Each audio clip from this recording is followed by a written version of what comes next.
nowadays people are used to like more shortened content. So oversaturating them with like a big album or a mixtape when I first come out is definitely something I didn't want to do because they probably overlook a lot of songs. So give them 3 songs, let them digest it, and see what happens. Before we go any further, who we talking to here? Oh yeah. Introduce yourself. Yeah. Word. Yeah. I see. Word. Yeah. I guess I go by Wody, man. I go by Wody, Water the Elder, as some other people call me by, but yeah, little. I guess they call me a musician, lyricist, or something like that. But artist, just me, really. How long have you been making music? I started 2017. That's when I released my first hiatus. I think it's like 7 issues.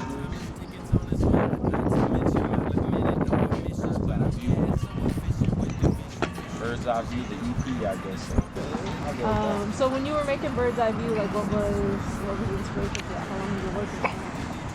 It was actually really quick. Goose basically sent me that beat, and it honestly just inspired from the first line. I don't even know what I saw. In the state of mind when I first started writing to the Goose's beat, I just started out with the Bird's Eye Viewing, and then after that, the song was so hard, it just branched around, the whole idea. So it's a double entendre, basically. Bird's eye view of like a perspective that I've had my whole life. So like I've always been able to be a little bit more experienced than other people just because of what life has given me. So I have more of a wider perspective of life than other people, a bird's eye view of life. But then also the birds that I view in life, like chickens. How would you describe it if you haven't heard it yet? Like what can they expect? I'd say like a jazzy, melodic, raw hip hop.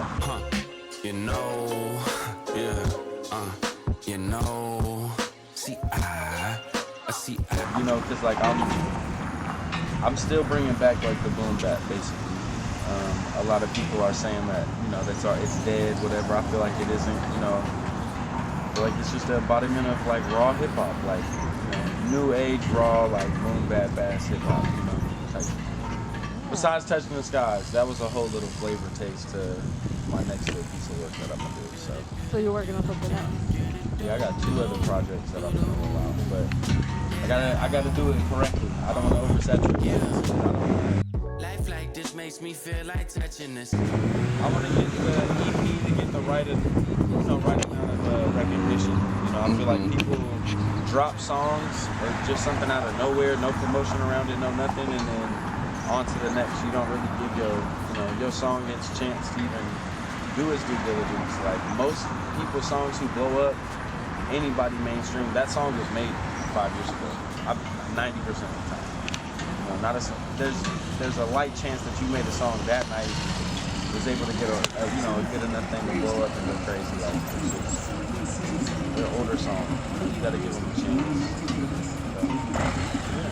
The main thing that stands out to me is that it's all local. It was for the city. Like anything that I drop is gonna be for the city because there's gonna be mainly 100% of the city who helped do it. Even behind the scenes, all cookie store. Say me. The fun stuff that's in front of your face, like we had Reese in that motherfucker cooking, like going retarded. So everything's local. That's what stands out to me the most. That's what I like the most about it. Merch is actually local too. Front Steps is I'm partnering with Miguel on that. So yeah, just everything local. Everything's quality because the city is ready to support. The city is now kind of went away from a workers city, like 9 to 5s. People are actually trying to chase like a dream, plant shop, clothing brand, whatever, blah blah blah. But it just gives more hope into their dream, seeing somebody else succeed in their dream, and that's what makes the whole thing blow up. That's why other cities have gotten their shine. There's a hope, there's a certain inspiration between the artists.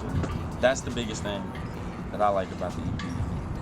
Is, gonna have to step your game up, motherfuckers. What is your view of the music scene and the locals here? Because it feels like to me, as someone who's new to the city, it feels like you guys are like embarking on something new. Like that's how it's felt to me. It feels like a lot of you guys are waking up to like a new movement here in the city. So I want to, like, from your perspective, how are you taking that in? Like, from being someone who's been here all your life and on the scene. I mean, I was talking about this with my homies last night. Wichita is wicked, so you know, the representation of the music is a little bit darker than what I would want it to be, because they kind of, just like anybody would say, they don't really, you know, if you listen to some of my shit, I am talking about some, you know, some hood shit, some shit that I went through, blah blah blah, right?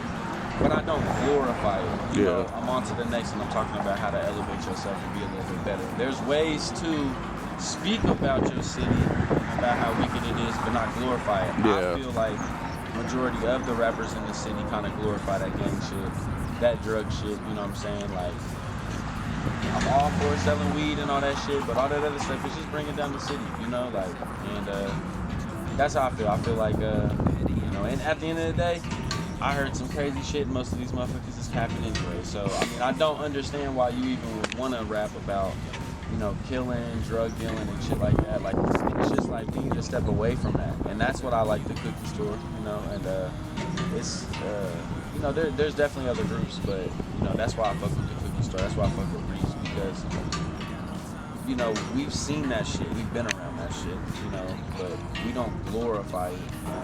Coming from my background and whatnot, I know how to find it. It's just crazy how, you know, these times, all that shit is just playing in part of the diversion of, you know, everybody. So I don't fuck with most of the local music when it comes to their message. Now, yeah, y'all motherfuckers is rapping the ass off. Yeah, you guys are rhyming good. Yeah, you guys got some good deliveries, melodies, but when it comes down to it, I'm not about to listen to none of that gang shit.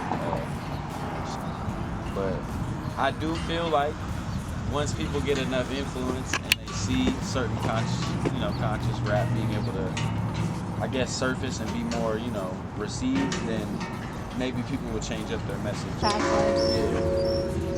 We got this, yeah, I don't know, what time is it? I've never, is that our, it's 17. 6? That's a weird, is someone trying to run us out the spot? Is there anything else you want to say about the EP or about the city or the music scene in general? Man, shit. Just, I guess keep on the lookout. Like, I just feel like something's in the air this year. Like, somebody's gonna pop. Honestly, we just need somebody to be a manager. Somebody actually has passion towards being a manager. Yeah. That's all I gotta say. Yeah. I feel like that's what the city needs. We have enough talent.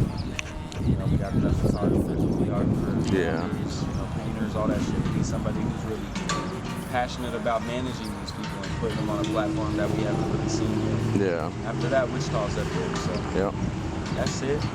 God bless to everybody. And thank you for the opportunity. Miss Raven and Mr. Fresh, Mr. Vince. Yeah, man. Way more to come.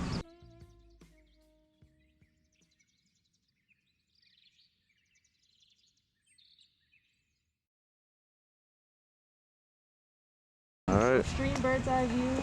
Yes. Yeah, that's kind of Very weird to say that talented, now. I was walking around, dude was like, my cousin was like, oh, he makes music, man, da, da, da, da. He's like, your shit's on Apple Music? I was like, not yet. I was like, hold up. Yeah.